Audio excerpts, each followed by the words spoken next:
Hi, on the podcast and on the stream. This is episode 120 of Currency. This is one of my final episodes. I believe I will just have this and one other episode, but in this episode I'm going to focus a lot on the golf that I'm playing so that I can win the Players' Championship, but I'm going to try to get through a round and then a few holes. Oh, fuck me. We're off to a tremendous start as I hit a low-hanging limb. And, I could go back, but, the shot is recorded. I actually don't know how to undo a shot on this career mode. I don't think it allows me, and if it does, I don't know how to do it. So I'm in a worse position than I was before. I increased the CPU's ability just to make it harder on myself to win. But I'm just going to focus on my golf game and comment on life and, oh, that's not a good one either. Just going to comment on circumstances and consequences of circumstances, issues in our communities, problems that we face within our communities that we need to contact role models about, and leaders in our communities need to deal with issues. And probably I say we contact the role models first, and then if they can't deal with the issues, then we contact the leaders in our communities at that point. Because we should contact the first responders because they're usually the first to respond. But if they can't deal with the issues upon first response, I think we give that chance to the leaders in our communities at that point. Because of how hype they are. Probably the most lit among us are the leaders in our communities. Don't you forget it. I wouldn't want to patronize the leaders in our communities, but they are, I love them. I love their leadership. Let me focus on this putt, because I want to win this and become the Players' Champion. I believe I just have this in one other episode, but then I'm going to start just Twitch streaming, and I'm going to get the other golf video game and play that career mode.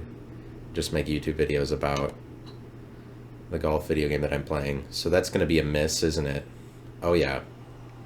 Close but no cigar. No cigar for me. Cigar-y Weaver. And so I double bogeyed at the point that I'm paying attention. And in the previous episode, I did 14 pars, mindlessly making a podcast episode talking about other things. And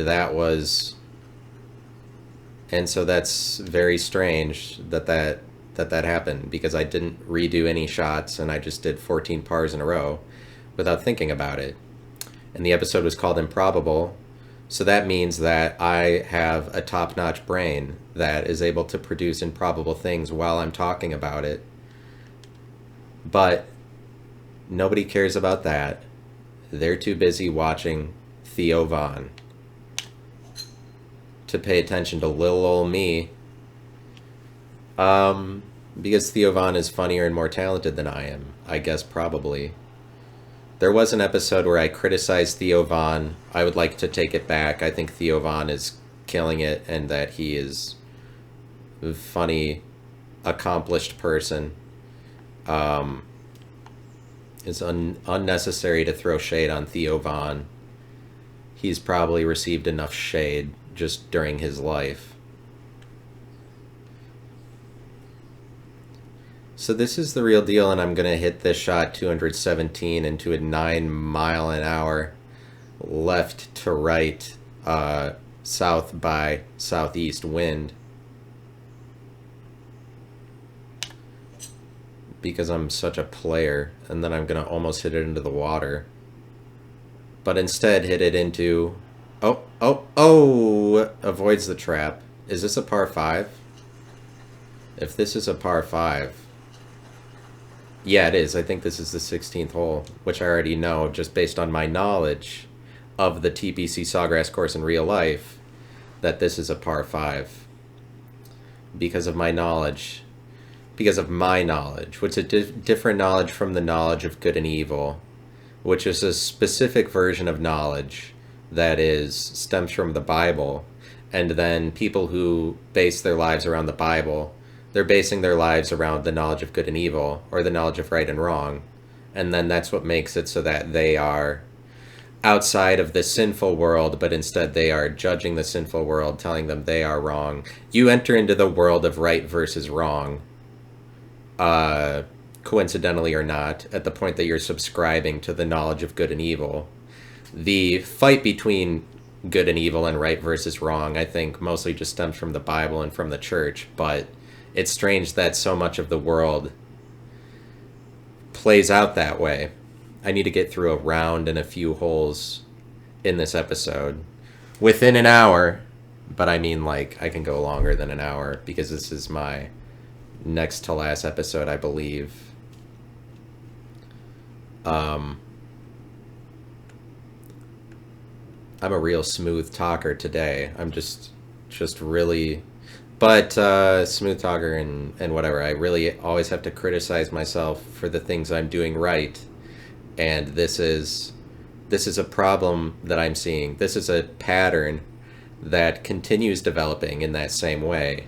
Is that I often criticize myself for things I'm doing right, but just criticize myself too much. And maybe this is a problem that I see that I'm having in life. The pressure's on because I turned the CPU's ability up, and now I double bogeyed the first hole that I'm playing. So it will be difficult. I'm telling you right now, it will be difficult to win the Players' Championship today. This putt's hard. This putt's not easy. A lot of left to right break, but I make birdie, and now I'm 1 over, and now we're heading to maybe the most famous hole in golf, the floating green, 17th hole at TPC Sawgrass, and this is my career mode. This is my career. This is my legitimate career, and legitimately, if I hit it in the water, legitimate embarrassment will follow, will clap back at me. I'll get clapped back by the fans that are here to watch this, and then actual people who listen at home now have the ability to clap back at me for publicly hitting it into the water at the 17th hole because of the legitimate career that I'm playing out, that people recognize unquestionably. People recognize my golf prowess, and that's not a question. That's an answer. My golf game is the answer. It's not answer, never question. Slum dogging like a dead man. I'm the answer, never question.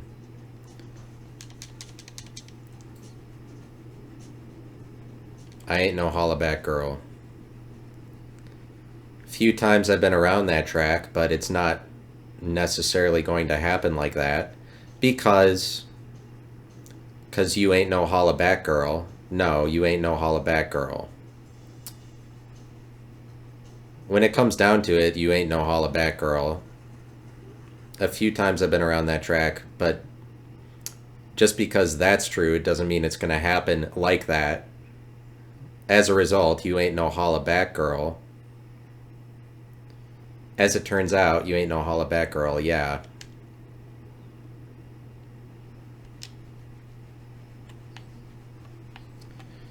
This shit is bananas. B-A-N-A-N-A-S. That bananas. B-A-N-A-N-A-S, not the other one. Just to clarify. Sure, this shit is bananas. Certainly. B-A-N-A-N-A-S.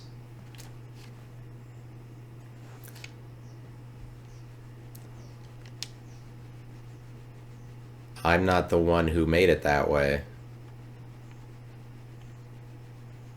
Okay, we got I'm just commenting on this. I'm just commenting on my round. And I'm taking too long and whatever else. Looks like I get 2 yards of run off of this. And the wind is going to push it towards the hole.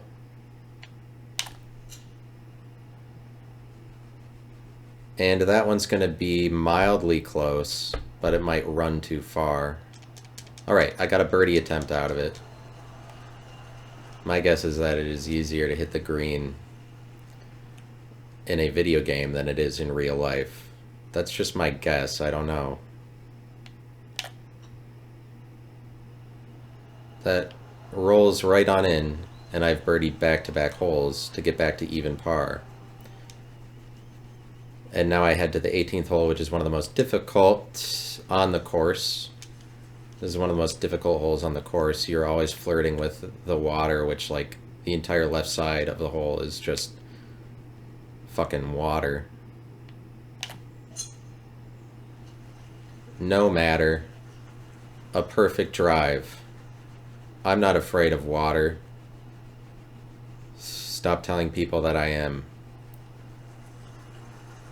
So,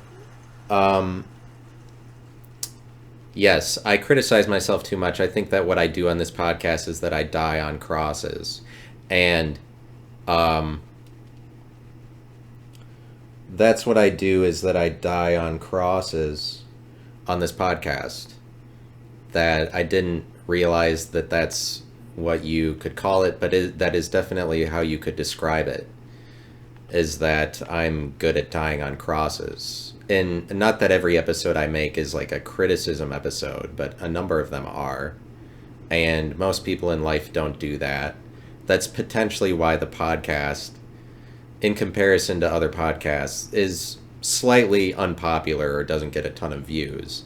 It probably gets plenty of views for it being a startup podcast by somebody who has no prior accolades. It probably does fine, but it's kind of like Christian music, maybe. Maybe have to admit, where the podcast infringes on Christianity. But Christianity, like Christian music, doesn't work out, I would say, because it's like the work of critical people. Christians are critical because they're judging the rest of the world, that they make their lives into judging the world, or like that's what they find to be important, is to be in a place where you have the moral high ground to be able to judge other people and call what they're doing sinning.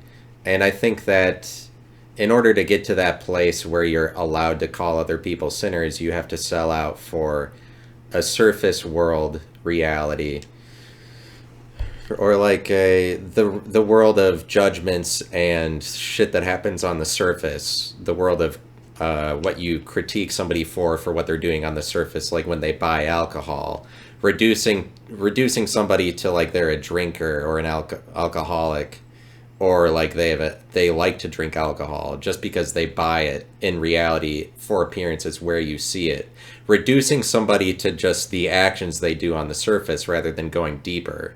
I think that that's what Christians are often concerned with, is like bringing people to the surface, or they want to manipulate people into thinking that they are the surface version of themselves, or the criticized version of themselves. I think that Christians sell out for the critical world, and they generally they're going in a direction of being a criticized version of themselves rather than who they really are. I think that it's just the contrast between Christianity and then the world has something to do with that Christians sell out for the outer layer, or to be able to judge people on the surface, or to become surface level people. And that's in contrast to the world, which might go in depth into themselves. Like the world is more concerned with making themselves God, and so they give themselves access to their own, deeper and deeper into their own inner thoughts, to trust themselves to be God and create their own realities as God. Like, Christians don't want to be God, they want to be subservient to God, but the world is okay. I mean, not that everybody in the world... I'm no theologian, but that's what I am on this podcast, but I think that what happened to me as I make this podcast is that I got to a point where I didn't want to be Christian anymore, and then kind of what comes with that is I'm living out this Christian persona the entire time that I'm selling out to be Christian, and now I'm in a position where that persona doesn't really, I don't want to have a relationship to him anymore, and so I think I kind of want to, it's, maybe I want him to suffer, maybe I don't like him, and so in some senses I'm nailing him to a cross with these episodes that I make. But it's kind of like, I want to make a podcast the way other people do in the world, and so at the point that, and so like I finally give myself access to do that once I outgrow the Christian persona. But then it's like the only skill I have is dying on crosses, because that's what I learned to do for the first 25 years of my life. Like, that's the skill that I obtained.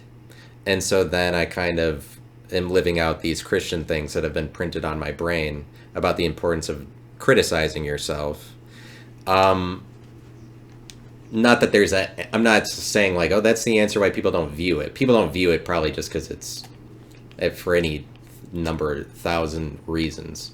There are a lot of reasons to not listen to this podcast, whatever. But if it's like pop music. In pop music, you can't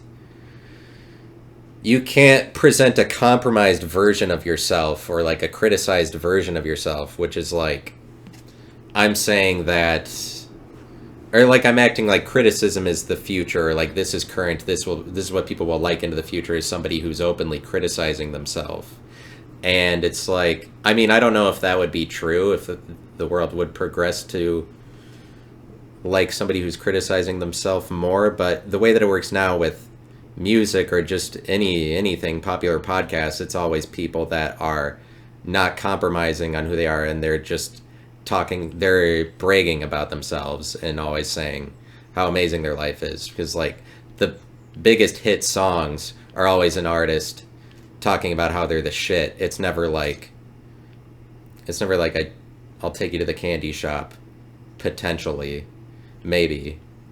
It's never like, nobody is waffling on what they're saying in a pop song. It's like completely they're behind themselves about who they are. They're totally 100% confident in who they are, and all of the lyrics are 100% confidence. But maybe things are turning where it's like they aren't, pop music is not so self-absorbed like this, maybe into the future, where people are making fun of themselves more. But that's the point at which pop music starts to become comedic, which it already is a little bit. A song is a joke, mostly.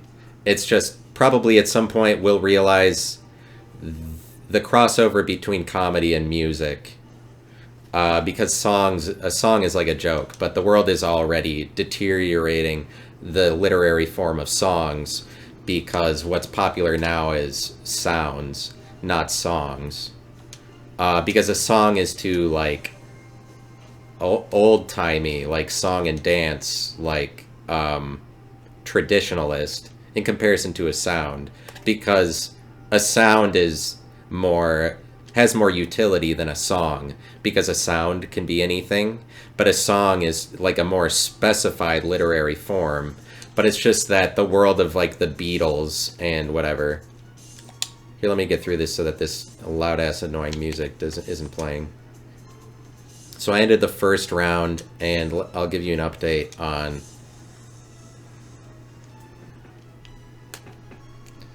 I finished the first round even through 18 holes. And so we have one more round to play in this 2-round tournament to determine if I will be the player's champion, and that's what I want to be. But, you know, sometimes fate has its own way about itself, where fate will deliver you in a different direction. Even when you think that justice would declare me to be the winner, justly speaking, I deserve to win. If there is a God, I should be the player's champion today.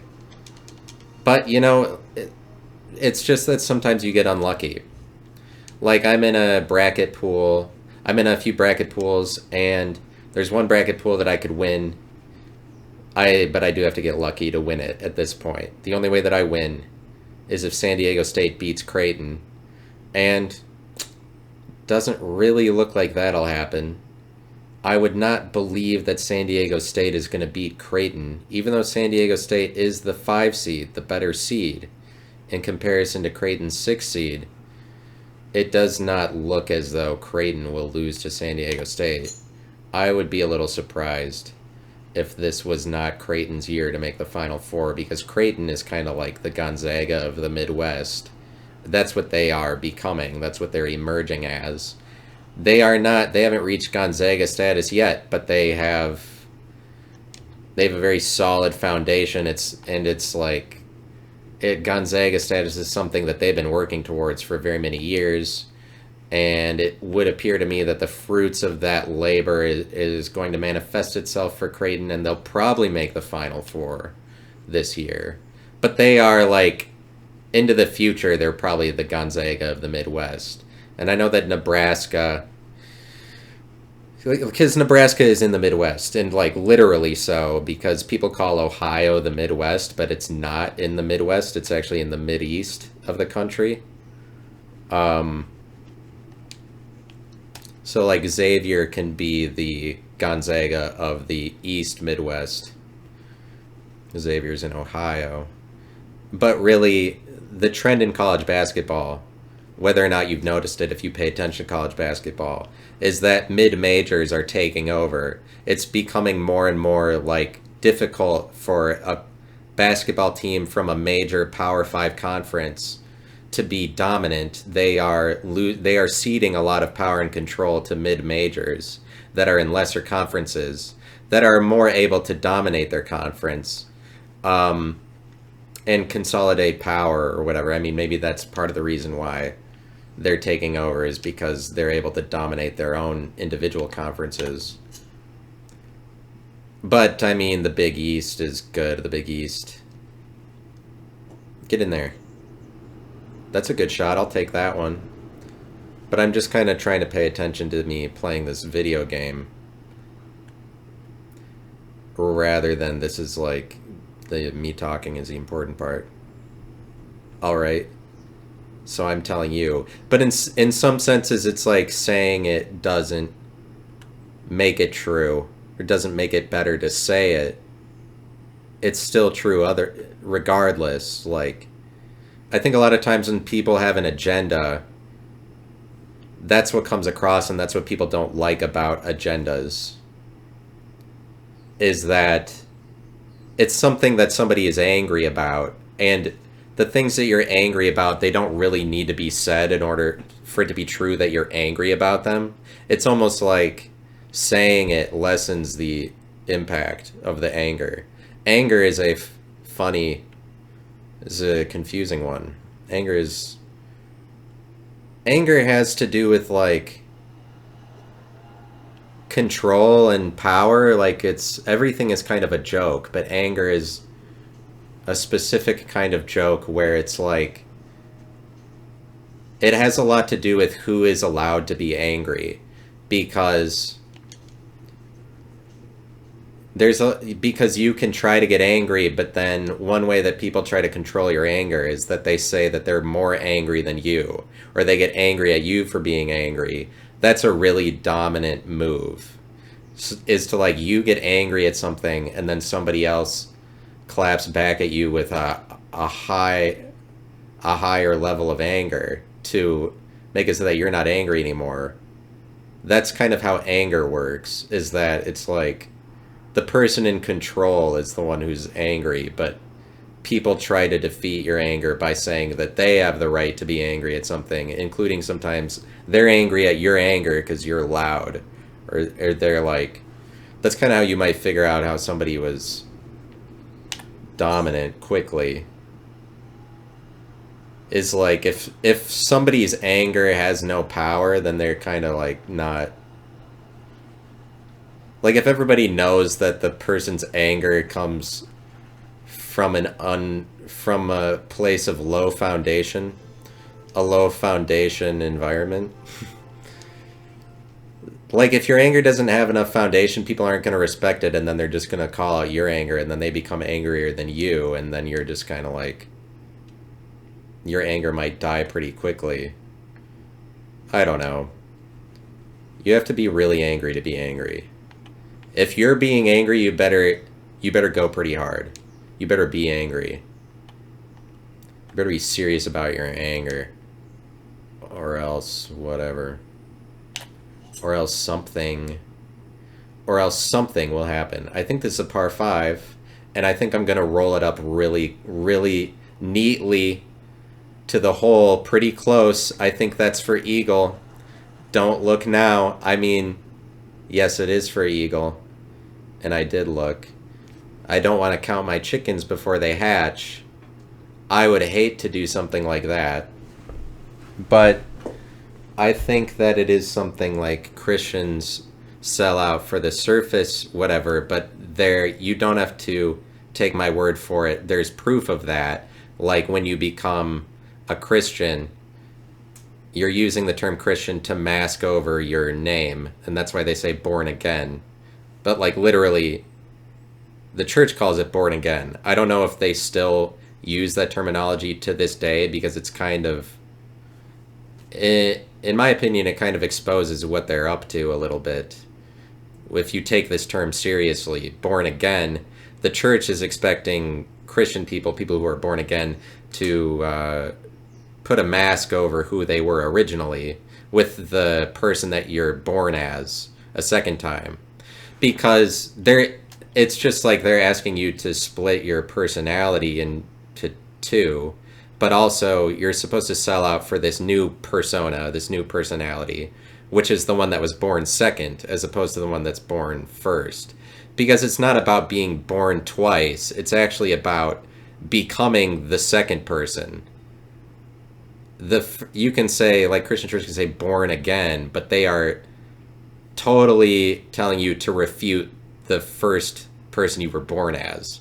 They want you to be Christian, which is the second person that you are, and they want the second person you are to completely mask who you were originally, and they want you to sell out for the mask, for the outer layer, for the surface level. But it's like Christian is more surface level than what you are originally, because that's just an identity. That's just an outer layer word that then goes over who you are, that you're expected to be that. But selling out for, I think it's like selling out for the ability to judge people based on their words and their identities. You can only get to that place of being the ultimate critic.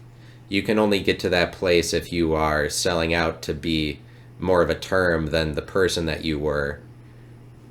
You can only get to the place of like moral high ground enough to really be the critic. Like if you really are a Christian, then it gives you more power to judge other people. You can only get to that place where you're in a position to judge everybody else based on their surface level actions and sins they commit, like they smoked pot, they're a pot smoker, stigmatizing people, pigeonholing them to stereotypes and shit like that. You are only in a position to do that better than anybody else if you sell out to be your authority, and the skill that you're gaining in life is to become more like a identity yourself, or it's somebody who's becoming the outer layer rather than and then as a result ignoring in-depth levels that would more deeply communicate what a person is, like what's going on behind the scenes. Christians aren't really in a position to talk about that. They're kind of on the outside of the world, looking in, judging the world on the surface. And it's just, that's a value system, and it's not bad to value being a surface level person selling out for the surface in a world that's very strongly dictated by what happens evidentially, what happens on the surface. I'm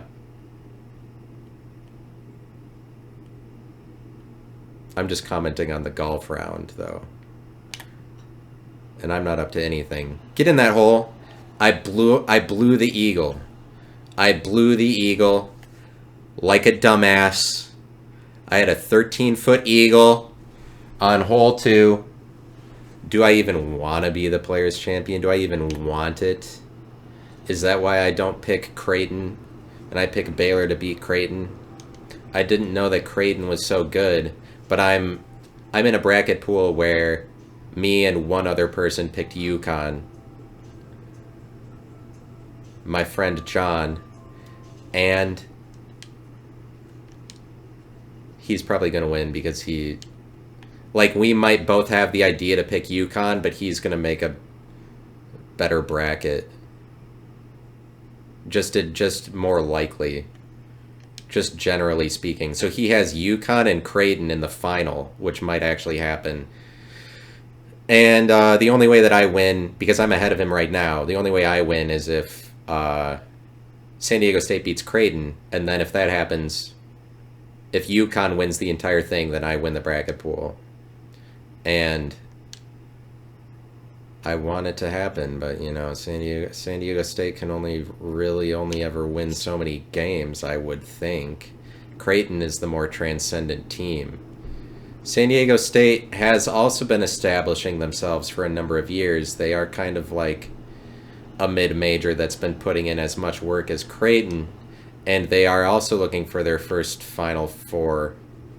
I think Creighton's looking for their first Final Four. If not, it's been a lot of years. Creighton. But I need to end this podcast because I don't want to keep dying on crosses. But what I'm saying is, like, I think it becomes Christian the same way Christian music is, like, kind of knockoff music that I would say ultimately just serves to criticize real music. Maybe that's what my podcast infringes on sometimes. It's like, the world isn't going to make somebody who's criticizing themselves popular. But it's like Christian music is all dependent on people that can't sell out for themselves completely because they're selling out for some other guy that they're worshiping, and that's what all of the music is centered around. And music is better when it's somebody who is taking the risk of being behind themselves enough to be, like, bragging about their glamorous life and, like, all the shit that they do or whatever, shit that they're confident in, just trusting themselves. I'd say that the world is more focused on trusting themselves individually. I mean, not everybody in the world, but in contrast to, like, the Christian church. All of my chips, I leave them short. I need to learn from my mistakes. But that's like, it's like inevitably that's what I'm good at, is dying on crosses. And then I go to make a podcast, and that's not that I do that every episode. They're better. The episodes are better when they're positive and when it's not one where I'm criticizing myself. But I got in my head that that's like an artistic message or something. But what I'm saying is that it's not necessary to criticize yourself. I think that that's a safe...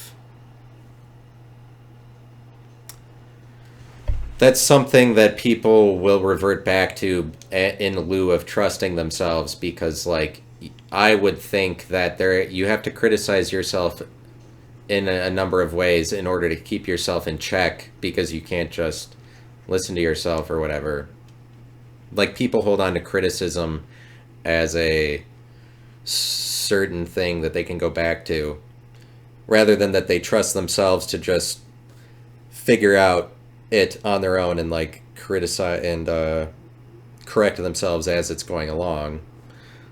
Like criticizing yourself, or maybe saying it before other people can say it or whatever. I think that that's a little bit Christian.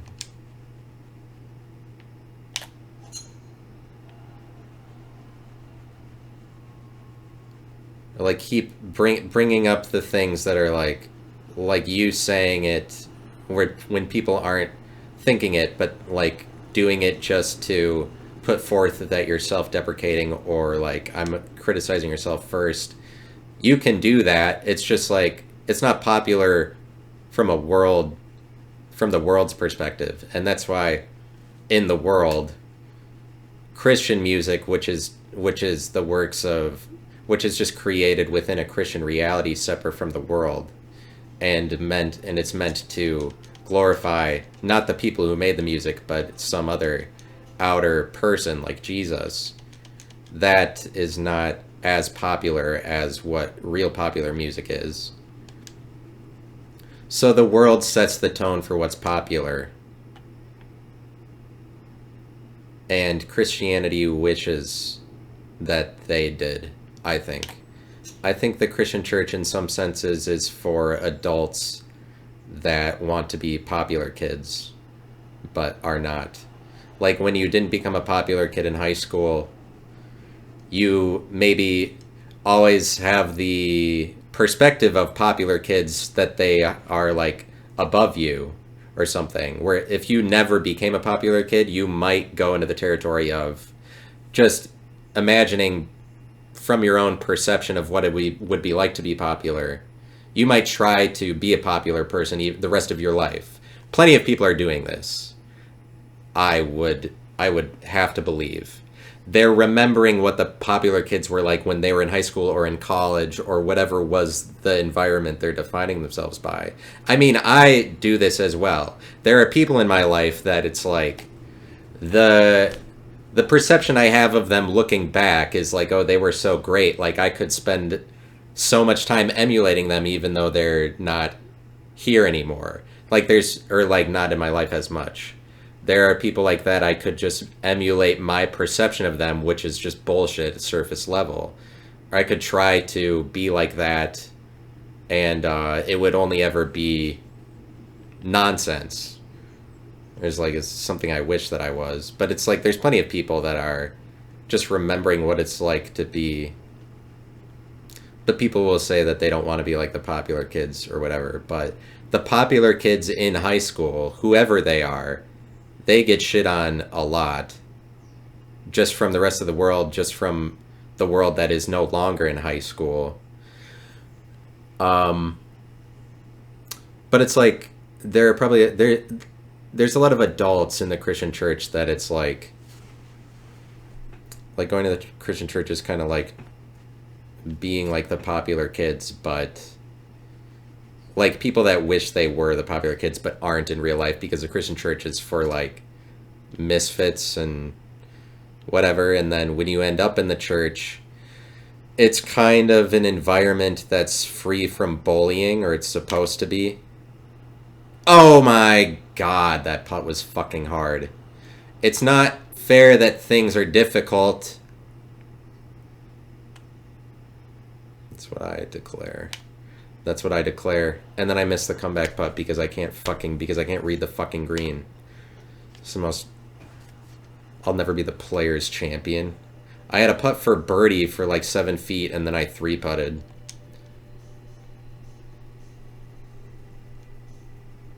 And I turned the CPU. I've got 3 shots to make up here. I can do it. There's par 5s on this course. Just need to focus. I just need to focus on the gameplay.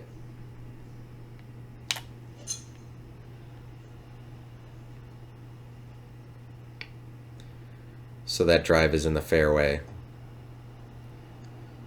And the reason I say that is because of the way that adult culture is in the church versus like kid culture in the church, is that there's a bigger divide between adults and kids in the church, or for a family that goes to church very consistently. Like, and I'm talking about Protestant church. I don't really know how it works in Catholic church because I've never really gone to Catholic church as far as Christianity is concerned. But it's like the divide between adults and kids is bigger in a church than for a family that doesn't go to church, because a family that doesn't go to church, the parents aren't pressured into looking like God every waking day of their lives. But a family that goes to church, the adults are under pressure to look like God or look absolutely wise, absolutely knowledgeable, and there's a lot of pressure on adults to be completely dominant in the church over their kids, and if their kids are misbehaving, then they're an ugly looking family, or they're like, are you just some family from the streets that your kids are disobeying? So it's like the kids have to be completely subservient to adults in the church, more so than just some family that doesn't go to church. Some family that doesn't go to church, they are more in the territory of looking at everybody like they're just people, rather than that there's this big divide. In the church, it's more like mom and dad and then the kids, and mom and dad dictate everything. The church pressures moms and dads into the label of mom and dad more so than in the world, because what happens within the church is people are reinforcing each other to be more like labels in more than one way, more like a label, like mom or dad. You have to be mom or dad in the church, because mom and dad is just a word for dominance. Like dad, whoever is dad is just like the person you have to answer to. Like Jesus, his dad, he always has to answer to God the Father. Like the Bible does some work to lay out these definitions just on its own. God the Father, like Jesus had to answer to his dad every day of his life, and that's part of what makes him Jesus, is his perfect ability to answer to his authority figure, his dad. And like dad and mom, to the extent that you really have to always build up these terms for them to be true like that, rather than like everybody in the family is a different person that has their own version of knowledge and their own version of wisdom that anybody could. But like in the church, parents have to know everything. They have to be like God.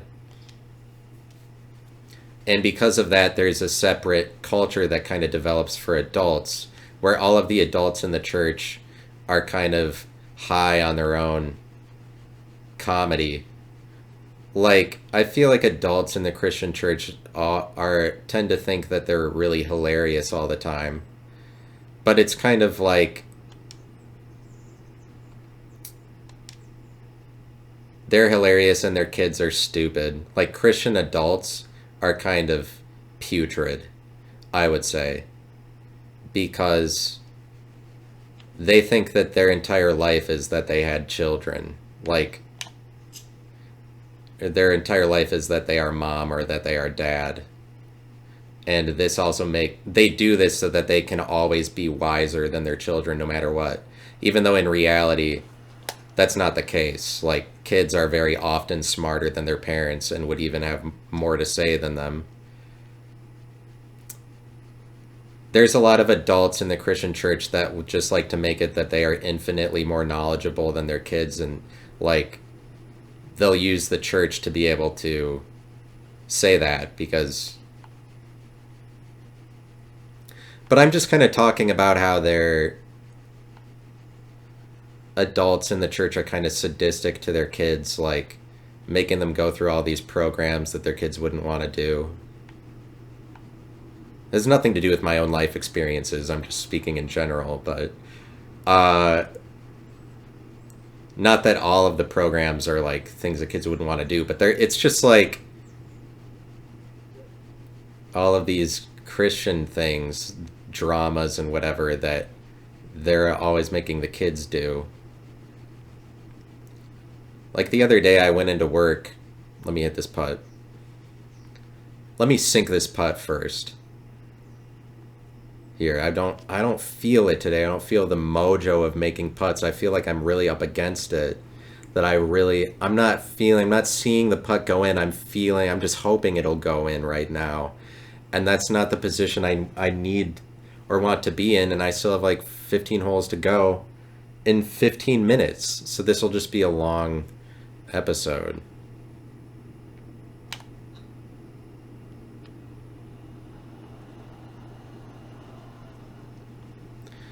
And I'm saying it's a difficult thing that adults in church are asked to take on, where now they have to kind of be like God when they aren't. Um, that's a lot of pressure, and then it probably cause them to try to be more controlling over their families, because their families have to look a certain way in the church, or else the other members in the church won't like you. But like, yay, I make an easy putt for par. But I went into work the other day and I was like, it was the beginning of the day and I'm like, God, I have to be here the entire day. This is gonna suck. I'm not looking forward to this work day. But then a thought occurred to me, which was, at least I'm not at the Awana Olympics right now. And then I was like, then I felt better after that. I was like, I think I can do this. I can make it through today. Because at least I'm not about to participate in the Awana Olympics or something completely horrendous like that. Like, I don't know what kid would like participating in the Awana Olympics. I'm sure that there are some out there that do maybe like that, but they don't know themselves very well. They're misguided. What kid in their right mind would want to do the Awana Olympics? I don't really know. The Awana Olympics is always like very stressful. Like, I don't know how as a kid you approach that with anything other than anxiety, because there's just a bunch of adults and whoever else it is screaming at you to win these needless games that you're playing. But it's like, during Awana you play all these fun games that it's fun to try to win them. But then when the Awana Olympics comes around, when it's like, now we're putting this on a stage for whatever reason, then the people who decide it just choose all of the games that look most embarrassing. Or it's like, these are the Awana Olympics, are the games that make you look the stupidest. In order to be an Awana Olympian, you have to be good at like passing a balloon between your legs and then like over your head. The games that nobody wants to play, that nobody has any fun doing. Those are the Awana Olympic, the official games. And they're all horrible, and I hated the Awana Olympics. But I don't know what kid would like it. It's just like, Christian adults get kind of sadistic like that, where they're just like, they're like, well, our kids will like this too, or whatever. Let's make them do, like, they're developing their own Christian games for the Christian world. Where it's like, I wish I was becoming good at something. I wish I was becoming good at karate right now or whatever. The Awana Olympics, I can't really put that on a resume, but also it's like in front of all the other churches, and it's like, it feels really good to win in the Awana Olympics. Like, it's really high stakes for some reason, because you're around all your other friends that are at different churches, and it's like, for some reason you want to prove that your church is the best. So it's like what church is on the cutting edge, has the most people and the most resources right now, is always the one winning at the Awana Olympics. Usually it's like it's the church with the most people, that they have the most options for individual talents to like produce results for them. With the churches with the most people are the ones like producing the most winners at the Awana Olympics. And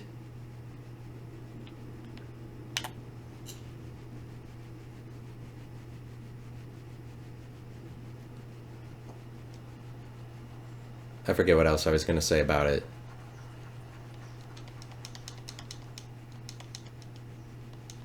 I was going to say something else, but it's like it's always better when that's over.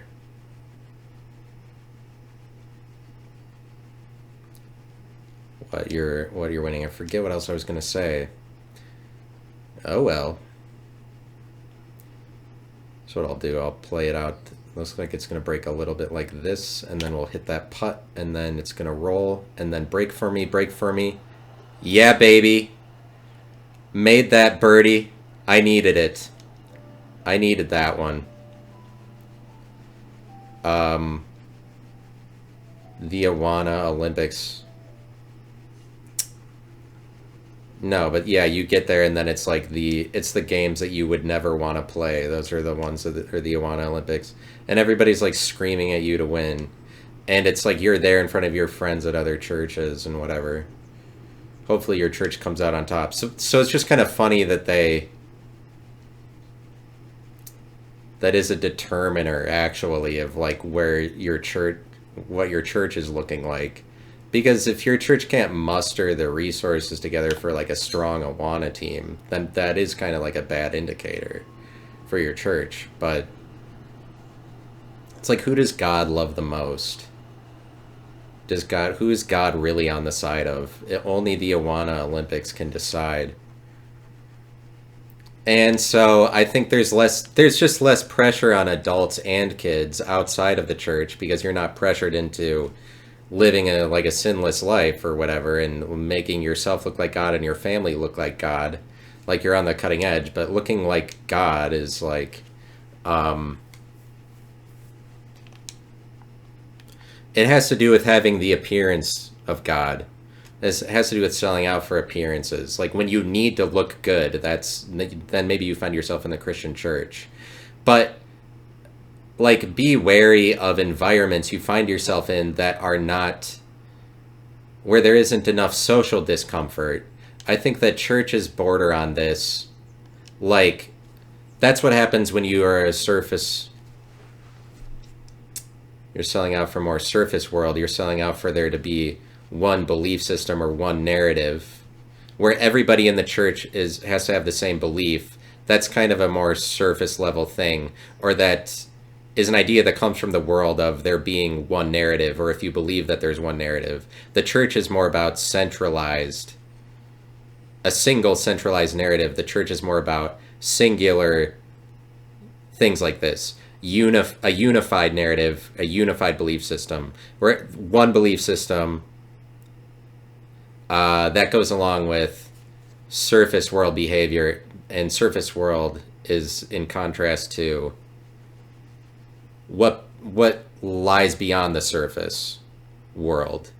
Shit that I'm talking about when I make the Hollow Earth theory videos, conspiracy theory shit, I would say is mostly in contrast to what Christians would want to believe, because Christians, they want it to be a unified narrative and they want everybody in the church to be unified, or in other words, the social environment is easier and more comfortable because everybody acts like they're friends with everybody else, because it's only in a church environment that it's like a cop and a convicted felon are supposed to sit right next to each other in the pew like they're friends, or like that's what the church expects, or that's what they would see it as. In fact, the convicted felon has more clout because their testimony is cooler than the cop.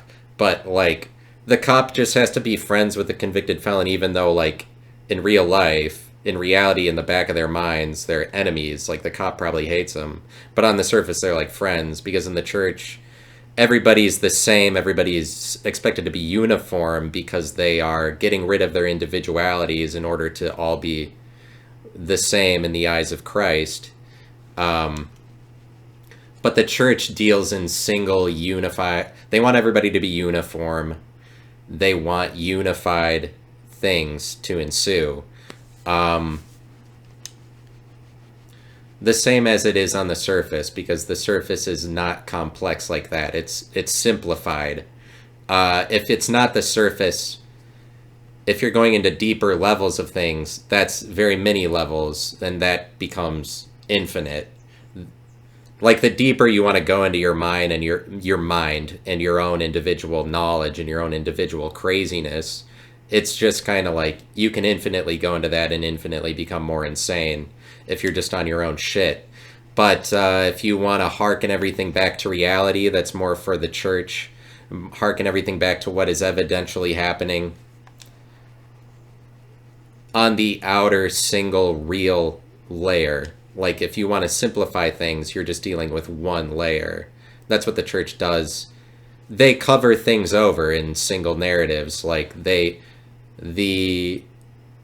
as far as the world is practicing one narrative, they are all on Christ's timeline, where when things happen, they go down historically as it happened this single way. People don't remember things in terms of split narratives. They remember them in terms of single narratives. Like winner, it's a very winner take all world where the winner is the thing that's recorded in history. They're recorded as the winner, and like if they are recorded historically at all on Christ's timeline, essentially, like it happened in the year 2023 years after Christ. If you won something, you might have the chance to be recorded as that, but if you didn't win, there will be no record of it at all. Besides that, most records of anything are forgotten given enough time anyway, but like centralized narratives, but like Christians smooth over all of the deeper layers of shit that are kind of the works of sinful people or more disunified people, disunified groups of people like pagans or something. Because pagan is just a term for all of the disassociated, decentralized groups of people that lived in Europe during the Roman Empire. And like the Roman Empire is the presence at the time in Europe that dictates all of the narratives. And it basically is the source of the centralized narrative, and it sets the tone for pop culture in the waking world at the time, does the Roman Empire. But they control centralized narratives, and as a result, they paint all of the groups of people that are outside of the Roman Empire, they call them pagans, where it's just like calling them lesser groups of people, people who believe in alternative forms of religion for which the belief systems don't have a high population. Like there's not enough people believing in this, like disassociated, disunified cultures and groups of people that exist outside of the Holy Roman Empire. They're pagans. That's like the word for it. And in different places, like ancient Israel area, like in Bible times, BC, that the Bible is written about. Apparently, like your word for disparate groups of people is like Canaanites, but like this happens in a lot of places. It's just that you have centralized religions that have all of the power, like Islam, and then in the continent of Africa for hundreds of years, they have the powerful, centralized, unified belief system of Islam. Now, and I know that there's different sects of Islam or whatever, but like that in contrast to disunified groups of people that just practice like witchcraft or whatever. But anyway, I definitely just fucked myself by talking about that for way too long.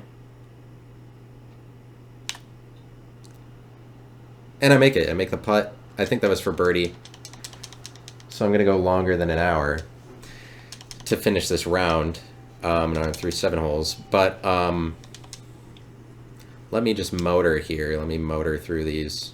I got the wind with me. I got a 15-yard run, so I'm going to go about 219. We're going to let the wind blow it left to right. We're going to aim right here. We're going to swing. And it's fast, so it's going to go to the left, and that fucks up all of my preparations because now I'm in the sand trap. I'm in the sand trap with not a ton of green to work with. Not that that typically matters because I basically leave all of these chips short. We have a 10-yard. I can expect 5 yards of carry here, and it's down the hill. So I'm probably just going to have to hit this as short as possible. Yes. Yes, sir. I will save par if I can make this, and I do. But what I'm saying is that the same as it works with like Christian traditions, the same as it works with Christmas and like pagan traditions. Maybe I'll just edit some of that out. No, I have to keep the whole golf round in. Edit out some of the where I was just kind of saying a bunch of words for the same thing over and over again that I've already expressed on this podcast. But the point that I'm trying to make is that when it comes to Christmas, Christianity smooths over all of the things that pagans do, like because Christmas is like a collection of all of these ancient pagan traditions, and that really is true. What people say about that is true. Basically, all of them come from Europe, from like 1,000 or 2,000 years ago, or like a lot of hundreds of years ago is where they began. But like Christmas as it stands today, that's the work of Christians unifying all of these pagan traditions into a single narrative, or into the single centralized figure of Christ. And not that that's a bad thing, it makes it work better, but Christians are in the business of gentrifying the work of disassociated groups of people that don't have centralized power. Christians have centralized power. That's the medium that they work in. So like that's how they work, is in terms of centralized narratives. They smooth everything over on the surface so that it's like, well, this is dictated by Christ, rather than that it's like this, whatever, the tradition of Santa Claus, because now that Santa Claus is under the name of Christ, that's part of Christmas now. But it's like, that's just a technology that Christians helped us invent, where they put all of these pagan things under one roof. But like Santa Claus is originally a German tradition, like a German fairy tale, and then like mistletoe comes from some other pagan group in Europe, and then this other pagan tradition, like the Yule log or whatever, comes from a different part of what used to be pagan Europe. But pagans aren't like evil people, they're just sinners as dictated by the people who control narratives, like the Roman Empire at the time. But the way that it works today is that Christians are the major empire that dictates centralized narratives, because the world is on Christ's timeline.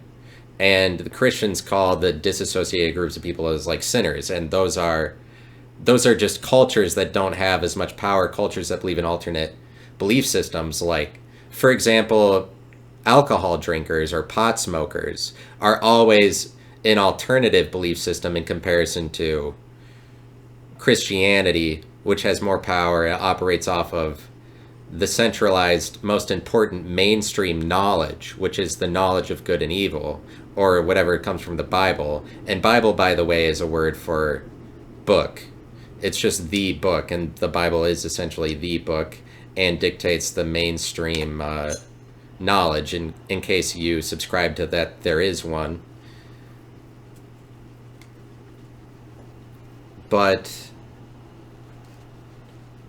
and it's the same with like, they'll take some statue that was representative of a Greek god, and then they'll be like, oh, that's St. Peter now. Like, there's statues in Italy that are like, this is St. Peter, but the statue originally was just meant to represent the god of Zeus. But like, Greek gods like that are disparate gods. Like, it's more polytheistic like that. Like, Greeks are believing in more than one god. But Christians come along, and then they, through the power of centralized narrative, put what used to be disassociated gods all under one roof, all under one name, like Christianity. But long story short, Christians like it to be a unified belief system, and they want everybody in the church to be uniform in the same way, like everybody's supposed to be on the same single plane, the same single page, believing the same narrative.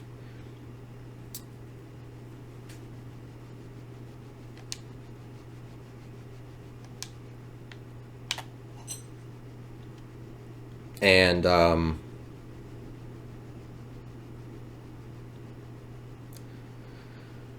because that makes things easier and takes away social discomfort, and that's why it's like, it's kind of the works of adults who wish they were like popular kids, or like that's what their perspective of what it would be like to be popular is that popular kids don't have to deal with the social discomfort of being bullied.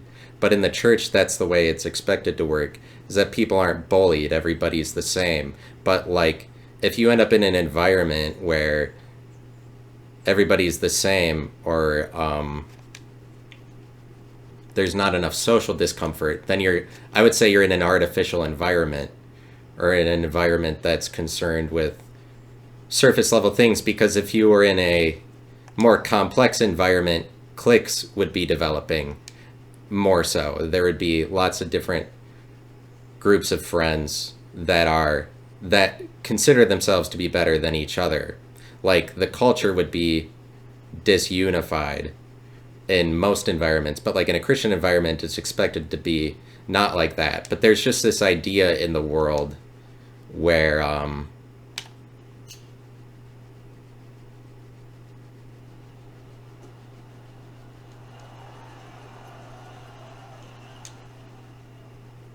no, I don't have to rush myself. I have plenty of time to say whatever I want. I can make this putt here. I can make this putt. Not very much break. I missed it. All right. More break than I thought. I guess I won't take the lead on this hole.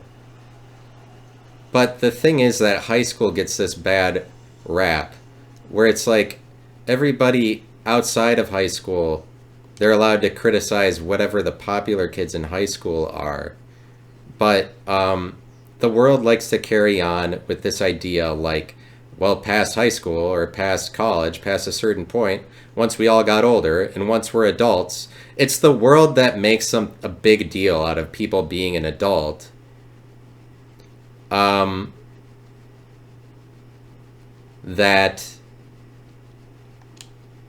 I'm saying like disassociated groups of people that practice alternate religions. And it's like pot smoking will never not be criticized by the world that we live in. It is always reduced to stereotypes. Like, it might try to get equal footing, but to this point, like, being drunk is always seen as a negative. People don't recognize the positives of being drunk. You can't be a drunk person just based on general consensus across the world that looks at it like, it's the idea of behaving. Behaving is very pervasive, and behaving infers that there's like a common code of conduct that we're all operating off of to begin with, which it's like, in reality, there isn't one besides that I think generally comes from the church or the example of Christ. I think the church is able to dictate to people what the rules are ultimately, and as a result, the idea of behaving comes about. But like, I'm saying that that there are adults, I think, is a harmful idea. That there are moms and that there are dads is a harmful idea, because it pits adults against children, because it makes it so that children are expected to be totally subservient the more that you have to buy into the label. I think it's not a good thing, mom and dad and just adult as it stands, because the more that you live in the adult culture, that adult is a thing, is the more that you're like acting like you're really different from kids or whatever the new generation is, that there's this bigger and bigger divide there, and that divide is unnatural. People need to see things more agelessly, and there's just America, there is a big divide between adults and kids, or there is this adult culture that develops, and it has to do with the more that it's the adult culture. One of the important focal points is that, like, once we all became adults, now we don't live in a world where we make fun of each other, and that's kind of the way that it works in a church. It's like church is for adults, and adults get to go there and like dictate whatever to their kids and make up the rules, like the authority figures. It's this fun world where all the adults in it kind of make up their own alternate reality for whatever happens within the church. But it's like That's the way it works for adult culture, is that adults act like past a certain point nobody bullies anybody. And you see that that's true because there's this really pervasive idea that it's evil when things start to look like high school, where everybody is like, what is this, high school? Like when they're in a place where cliques start developing, they're like, oh, this is like, cliques are developing. Like if that happens in a workplace or whatever, people in the workplace might complain like, what is this, like high school, like cliques are developing here? Or any environment you throw yourself into, there's gonna be social competition, and there are gonna be cliques that develop, and it is like high school. Every single place is like high school. And what's ridiculous is, like, for whatever reason everybody pins it on high school that this behavior happens, that cliques develop, that there's social competition, like hierarchies. People act like that's a negative, or it's like the work of juveniles or stupid people, when in reality the criticism to say things should not be like high school, cliques should not be developing, because nobody should be bullying anybody or whatever. You shouldn't have to make your own way, position yourself socially in order to gain friends, and then as a result also gain enemies. It shouldn't be a struggle to make friends or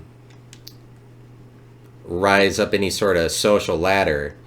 Like, people that expect it to be like that are people living in this world of like, adults are adults and kids are kids, and now that we're adults none of us bully each other. And like, people that want to make that reality that nobody bullies anybody past a certain age go to church so they don't have to worry about social discomfort. Now everybody believes the same thing.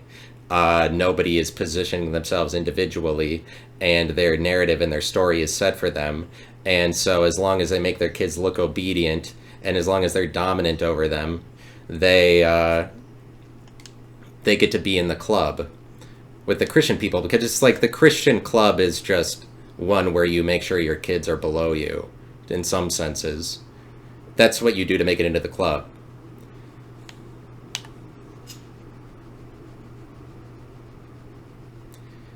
Because,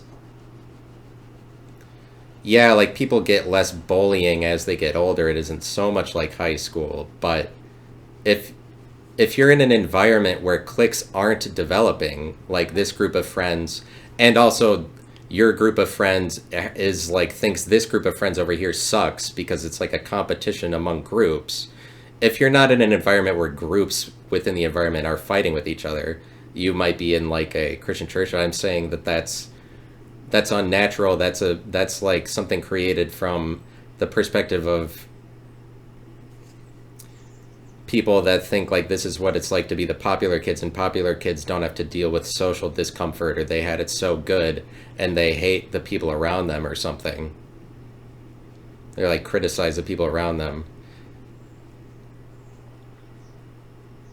Like, Christians might think that it makes you a better, I don't know. I won't go into that. This one has very little breaks, so I've got to make that putt. Yeah, I've got to make it, and I did, and I birdied. But for whatever reason, everybody in the world hates high school, where they're like, it's so horrible that you would experience social discomfort like you would in high school. Everybody wants to act like that's over at that age, like that's only the work of children or something. That's for people that want to pretend that childhood doesn't like bleed into adulthood. Or like the divide is so different. Like, when in reality all adults are just children trying to make it. And I'm sure that that's something that they said on Grey's Anatomy at some point. So I don't know how many of the ideals that I espouse are just things that you could find on Grey's Anatomy. Maybe a lot of them, but like, all adults are...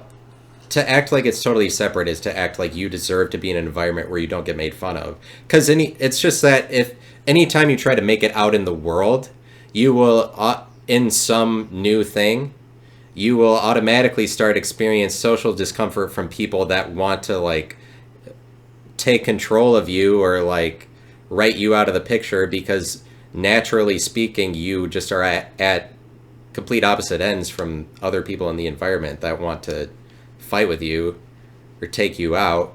And there will always be social discomfort if you're in an honest environment. There will always be hierarchical behavior like that. People that want to not deal with any of that, whatever. But it's like, it's not high school's fault, and it's not like, that's a lot of judgment. But this nation is just really preoccupied with high school. They love it, and they have a love-hate relationship with it. Like, adults that live in the adult world can't stop talking about what their kids in high school are doing or whatever. They think that that's the only thing important about life. There's just a lot of adults that do that, or it's like the culture in America is really centered around what happens in high school, or like they deem what their kids are doing to be important like that. I think that the more that people act like, oh, what the kids are doing is what's important, that's the more that there's a divide between adults and kids. But in reality, it's like the new generation isn't really doing anything that different from other generations. Like, life is pretty much the same for them. But the more that people enter into the adult world is the more that they act like, oh, well, I don't know what my kids are doing, or my kids are off and saying cool things now, and I don't know what's cool anymore. I don't know. I know I'm saying a number of things that probably sound like they're contradicting each other or whatever, but that's the name of the game over here. But yeah, it's not high school's fault, and like,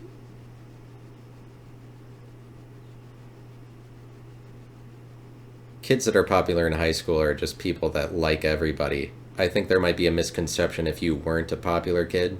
Not that I ever was, but I mean, I didn't go to like a public school, so I never really figured out that anyway. I wouldn't be a popular kid, but I think that Christians like to reinforce to each other that they would be popular kids, but I think that the thing is that between me and the Christian church, that I mean, as long as I'm in there, I'm developing a persona based on the environment, based on the frequencies of the environment. That's what's being cast over me. That's what's in the air. Like, I'm developing a persona based on the environment, and the environment, people don't give it enough credit for how that dictates how you're going to end up being, maybe. But like, in a Christian reality, I become this Christian person, and then at some point I don't want to be that anymore. And now have to be a different persona, and it just kind of is this split personality thing where literally I'm looking at this other persona, like he's this different person, then maybe I don't like him, and maybe I want him to like die on a cross publicly, like I make on the podcast or something.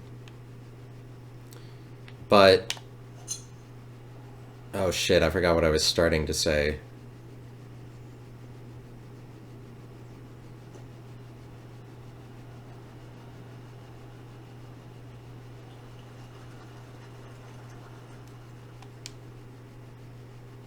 Damn it. Whatever I was starting into is now gone, and it's just that, like, the born again person is a different person than the original. And now it's like I'm in a position to respect the original person, so I like have to discard this person that I put so much time and energy into. The born again guy, which is just kind of like the outer layer guy that I was selling out for in order to be somebody who has authority over telling people how their outer layer is supposed to look.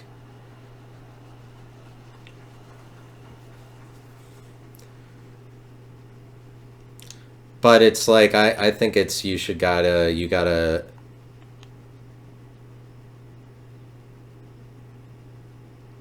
it should be have be, it should not be behave. No, I was saying the popular kids, they probably like everybody. Like, they like all groups of people, that's how they become popular. And if you were just look on the outside looking in, you might think that popular kids get to where they are because they're the best at judging everybody around them. But I'm saying that the criticism is unnecessary. That's what I've learned, and that's what I. So, like, I don't need to die on a cross anymore. I don't need to do that. It's not necessary to criticize yourself. I think that people might get it in their head that it is necessary, but it doesn't. Maybe it doesn't lead anywhere. Besides, but it's just like the church will make you become like the criticized version of yourself rather than the deeper and deeper what you really are. And they'll tell you to put a mask over your sexuality and live a life like that doesn't exist. And they tell you to work at that every day, becoming a less sexual being. And I think it's more for people once they become married, once they become adults, because the church is always pressuring you to be the label, like husband or wife. You have to be a good husband for your wife, the way that Christ was for the church. You have to be a good father, the way that God was to Jesus, or whatever. They're always pressuring you to be the label. And outside of the church, there's not as much pressure to do that. But it's like to go hand in hand with, once you get married, you're not on the market anymore, and so you're not sexy anymore, and so that is detrimental to your sex life. To go hand in hand with a more sexless life, you'll have like a more sexless persona that is advocated by the Christian church, where the church allows you to validate not having sex. Like the relationship where you're in the same house with somebody for 40 years in a row, I would say is an unnatural one. Like it's not really rational, because you wouldn't seriously want to be around anybody 40 years in a row. But to go along with being off the market, you might end up subscribing to the church, which allows you to have a persona that also is you working towards just kind of being somebody who's asexual or ignores their sexuality, whatever. The church helps you to do that, helps you pretend that sexuality isn't happening. And it has to do with the mask that you're putting over your entire being, like clothing, pretending that whatever is beyond that doesn't exist. And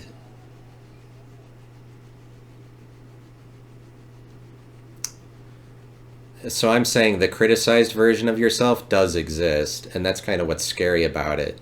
It's like when people criticize you, especially when it stings, they really insulted you or whatever, it's because those criticisms are real, and you can go into that world where you follow those criticisms, and it'll lead you to become a surface person who is dealing in criticisms. It'll make you become the criticized version of yourself, which is almost just as true as the like in-depth person of yourself, especially based on the way that the world judges it, where they say that only things that happen for the winners or in accordance with centralized narrative and legally speaking, because the illegal world is for people that exist outside of the law and outside of the rules and outside of the culture of behaving. The culture of behaving, and that there is some understood code of conduct, I would say is a bullshit idea, and it's just kind of like, it's a way for people to take control over your life or whatever, be more controlling in an environment. It's a way for gas station workers to act like they're very important when they aren't, like their job title is so important that they get to call the cops if you're misbehaving in their gas station, which is utterly ridiculous if you think about it. But it just stems from this idea of behaving that's bullshit. Like wow,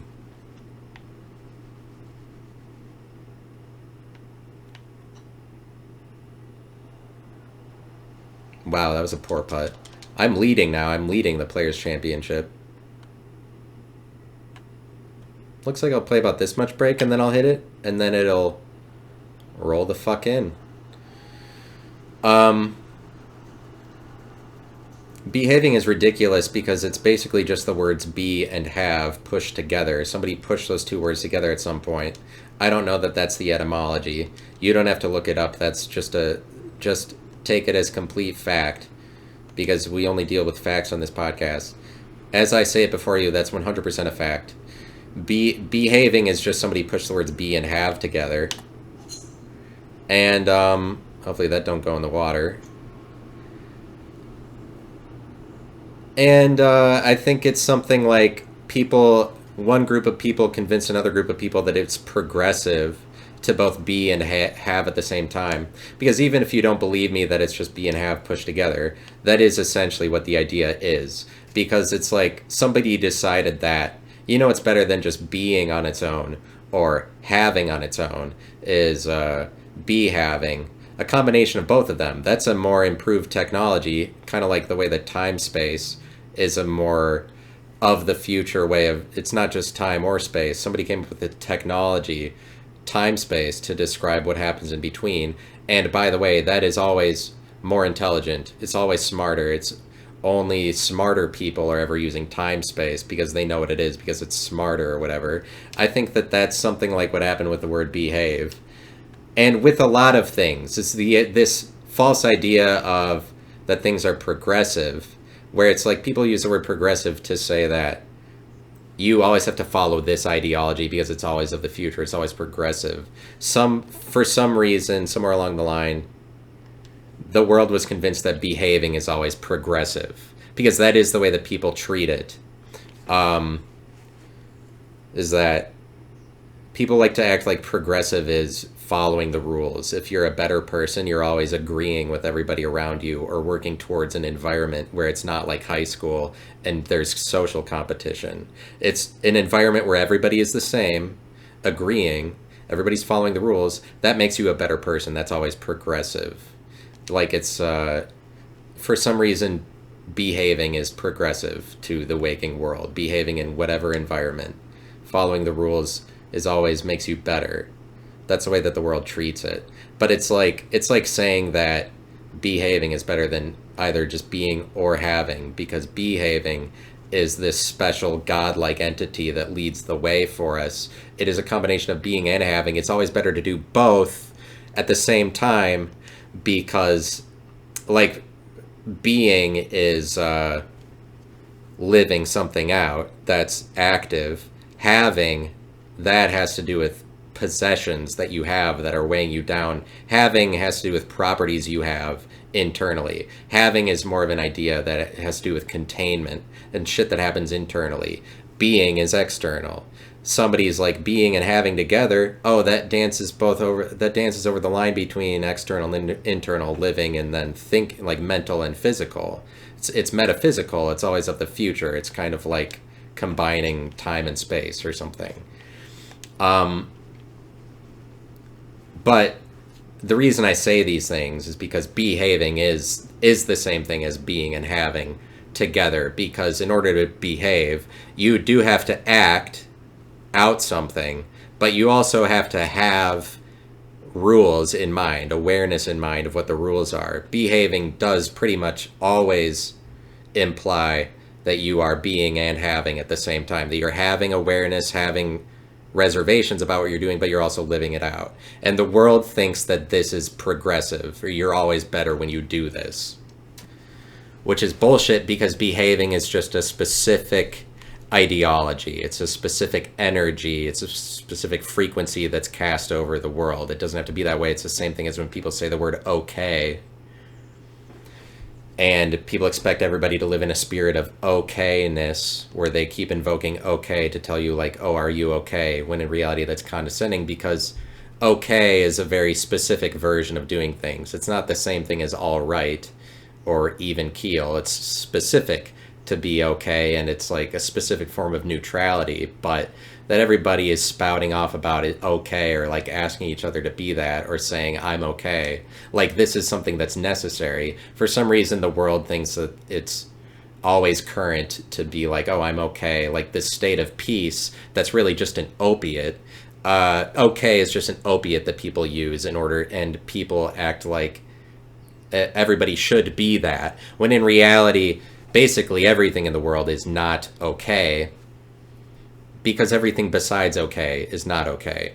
And it's a harmful idea if you're having panic attacks that you think you should try to get to a spirit of okayness, because you won't be able to, because the point of having a panic attack is that you're not okay and you are not in the world of okay. It's just like people need to realize that there's so much outside of the world of okay, or outside of behaving, when behaving is so specific that everybody's expected to be this in all of these places is complete bullshit, because it's just dictated by some popular group of people somewhere that's saying, oh, it is always necessary to behave, because if you're not, then you're not progressing towards the future. Like, looking at the idea like it's never of the past is part of the problem.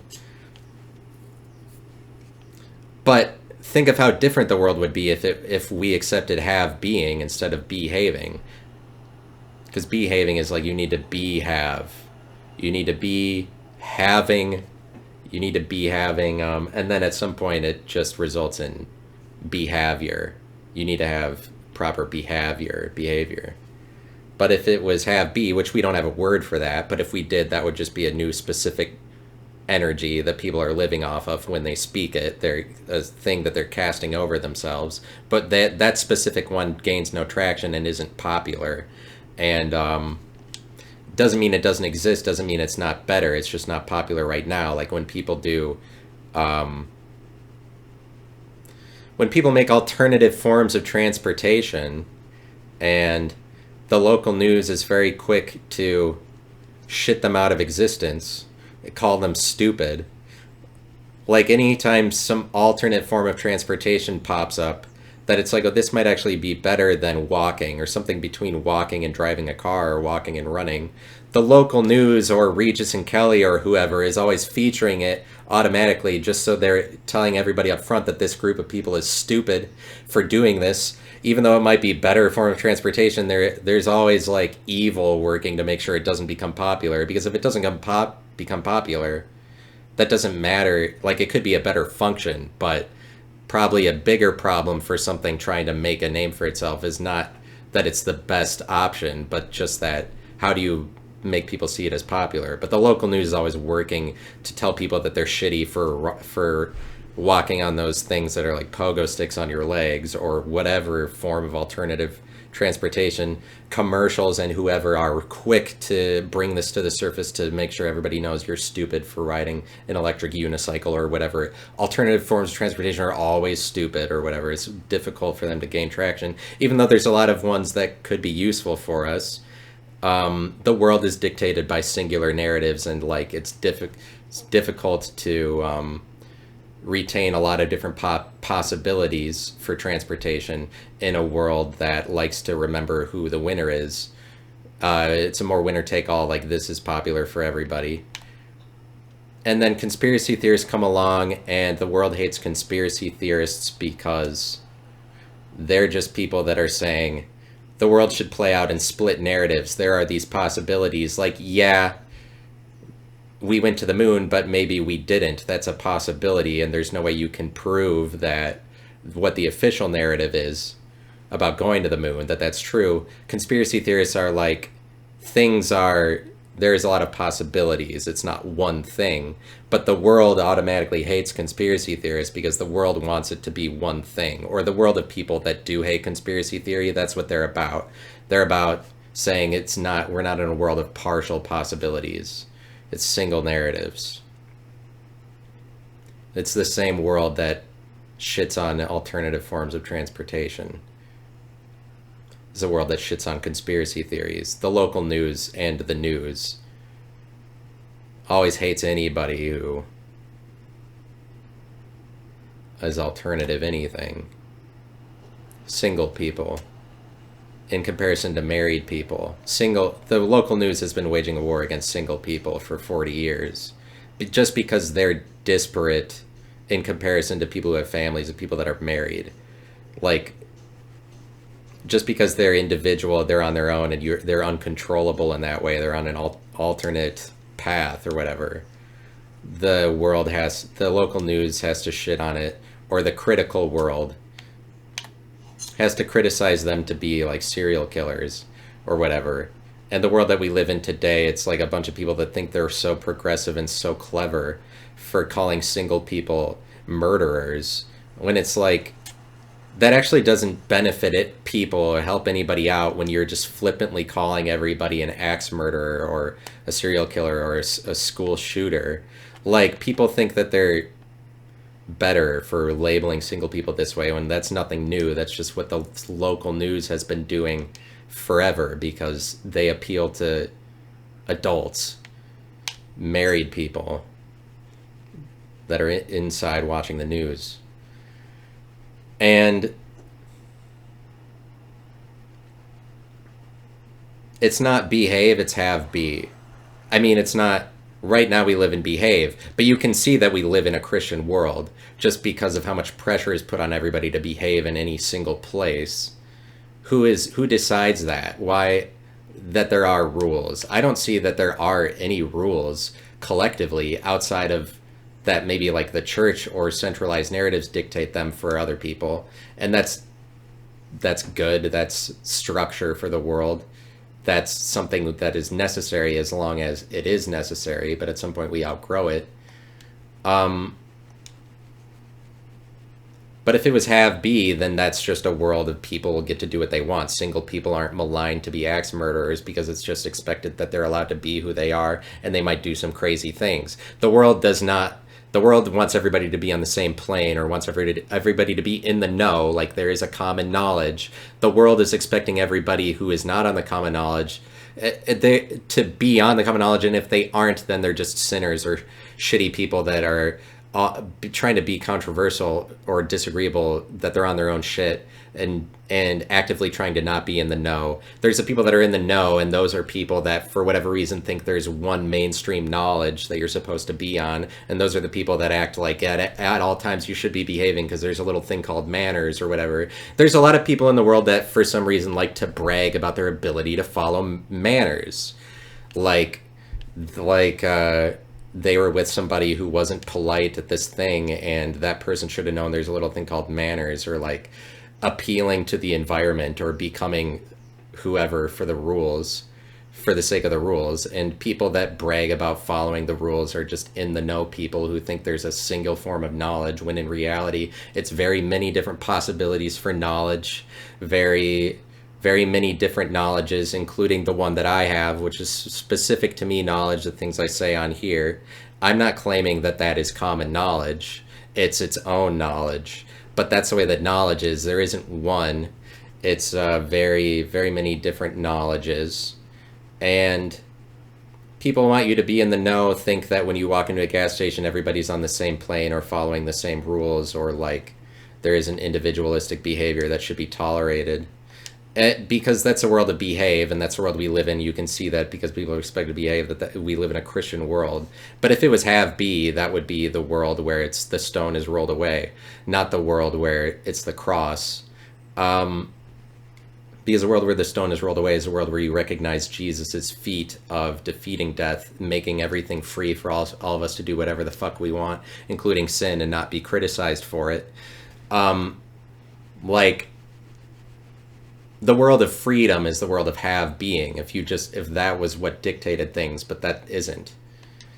Because if people were allowed to just be who they were, it would just be like chaos, or everybody, but it's not like that. Everybody's supposed to be on some common knowledge.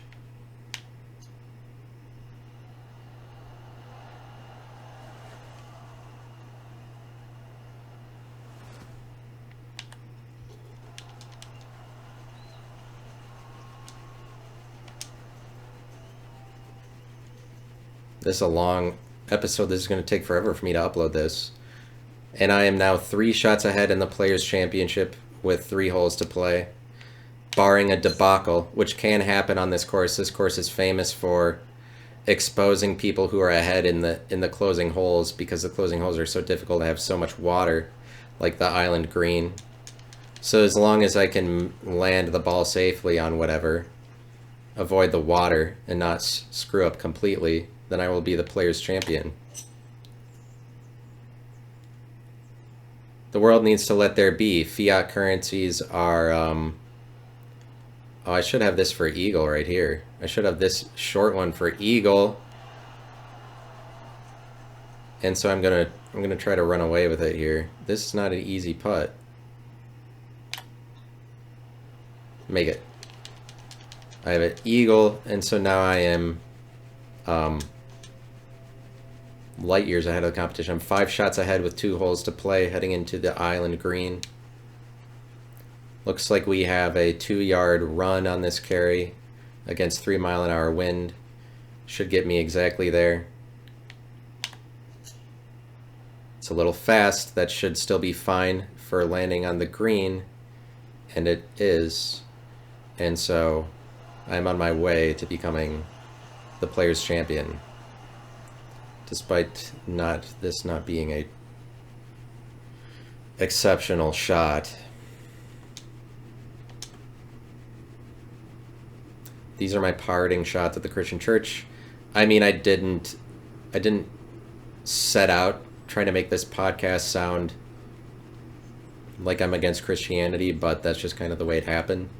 Probably because that's what my skill set involves, or like that's what I have knowledge over, is like Christian things. So in order to keep talking about something in a serious light, like for it to be realistic, I can only talk about what I actually have authority over.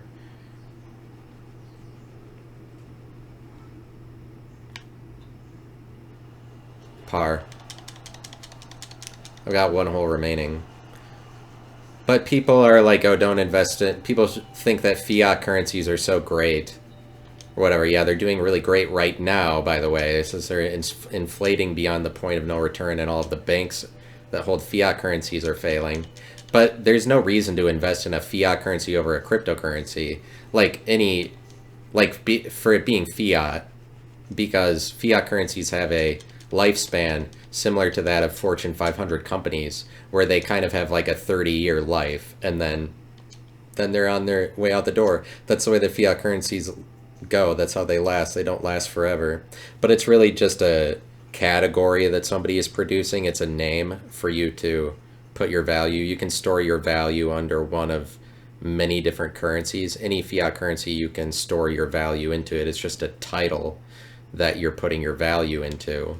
It's just a category, and different with the emergence of very many new currencies like cryptocurrencies. It's just the emergence of lots of different categories you can store value into if you want, and all of those categories are like a slightly different flavor, and they have their own purpose in comparison to the other currencies. But like fiat currencies are just the big thing right now, but they're not. I don't think they're going to last, especially because they already don't last very long. If you're investing in the US dollar, you can anticipate that the dollar will have a longer lifespan than the average fiat currency. But even then, you don't know when the dollar might change, or when the category might change, or like if the US government decides that the dollar is not named the dollar anymore, and now it's like the central banking digital dolo or whatever, then the currency ends. And I think then maybe you would have to convert your dollars into that central currency or whatever. But at that point, they can't expect the culture of the dollar to carry over to the culture of the centralized digital whatever. That's a different culture, and the world will have a different perception about that. For instance, like that it's that it takes a back seat to Bitcoin. Like if the US makes its own digital currency, it'll just be a knockoff of cryptocurrencies that are already here, unless they make a really good one. But given the state of things that the government is in, I doubt their ability to make a solid cryptocurrency. And even if they did, Bitcoin is more popular in that industry, probably, because the US dollar making a digital currency just makes them look like a follower or a CUDA to the cryptocurrency industry. That's like admitting that they're wrong. And so you could not anticipate in investing your value into the US digital currency that the world will have the same perception of that they do of the dollar, because the dollar is king in the fiat world, and that's just a matter of the world perceiving it to be the best. But you can't expect the world to perceive the US digital whatever. They would probably perceive it to be pretty good, but I don't know that they would even make that. And if they did,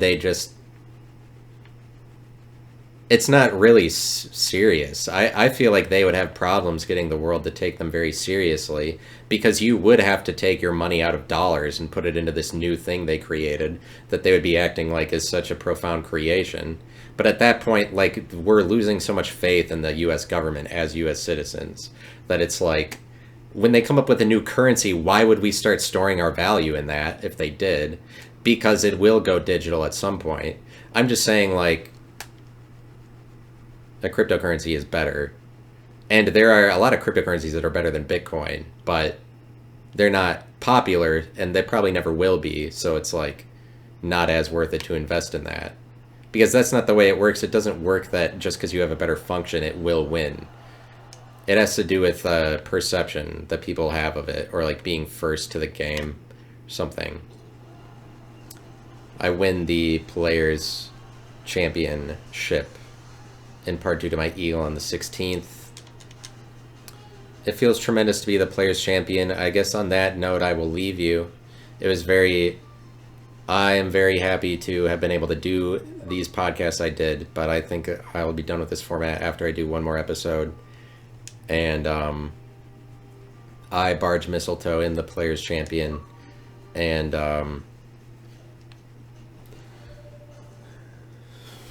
that means I'm really good at golf in real life. But thanks for listening. Got one more episode in the works. Talk to you all later on. Goodbye now.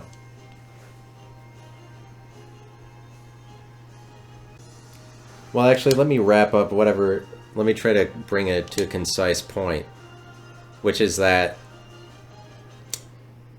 it's just like, don't live in a world dictated by criticism. It's not necessary. It's just popular. It's just popular to think that criticism is necessary. You need a certain amount of it in order to be aware and behaving and have those reservations. That's just like a popular idea, as if you can't go into life, walk around, and figure that out on your own just being. Like there's a certain sin that's associated with being, because it'll just lead you to alcohol or whatever, make you shitty in all of these ways if you're just being and you're not checking up on yourself with like having reservations about what the rules are. It doesn't have to be popular, and I don't think it will be into the future, because it's not necessary to live in criticism. Criticism is a specific version of negativity, and we don't need that energy, and we don't need critics, and critics don't need to be current anymore. Critics don't need to be current. It doesn't need to be current for you to criticize yourself, because it's not necessary to go into that world, and you can just be just as current and probably be better off if you're not criticizing yourself, but in fact trying to access deeper and deeper what you are. I make points, and I'm very smart. I'm smart, man, and you should listen to me, because I'm like God. Me is next to godliness. I am a smart, very stable, genius, godlike figure. I take on the spirit of God. I am God. I walk in, as far as I'm concerned, not that I'm the only one, I just think that people have the ability to call themselves God and create their own narratives. Thank you very much. I'm Elvis, and see ya later.